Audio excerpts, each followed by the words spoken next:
আসসালামু আলাইকুম রহমতুল্লাহি ওয়া বারাকাতুহু।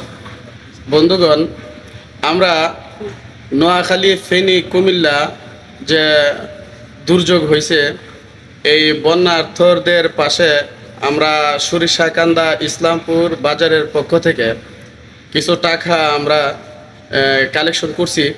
ওই টাকাগুলি এখন আমরা আমাদের ওই একজন ছাত্র ভাই রিমন ইসলাম, উনি ঢাকায় মুফতি বিভাগে লেখাপড়া করতেছে।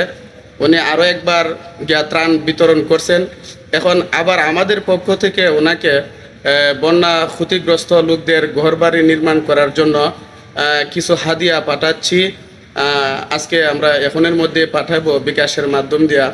তাই আমরা চাই যে প্রত্যেকটা জনগোষ্ঠী বা প্রত্যেকটা বাংলাদেশের মানুষই যেন উক্ত বিপদগ্রস্ত মুসলমান ভাই বোনদের পাশে দাঁড়াইতে পারি বা অনেকে দাঁড়ান, আমরা চাই। এই জন্যই আজকে আমরা কিছু মুসল্লিগণ এবং যুবক ভাইয়েরা, আবার সরিষাকান্দা মসজিদের ইমাম সাহেব, আমরা একত্রিত হয়ে আপনাদেরকে জানাচ্ছি আপনারাও ওনাদের পাশে দাঁড়ান, যাতে করে ওনাদের ঘর বাড়ি নির্মাণ করতে পারে।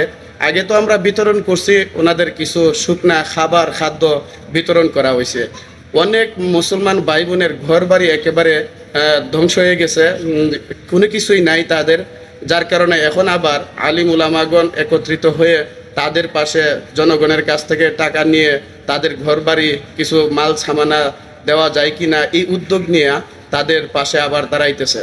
তে আমরা চাই সবাই দাঁড়ান, আর আমাদের জন্য দোয়া করবেন। সরিষাকান্দা ইসলামপুরের যারা মুরব্বিয়ানে কেরাম আছে এবং যুবক ভাইরা আছে, তাদের জন্য দোয়া করবেন। আপনাদের কাছে দোয়া চাই।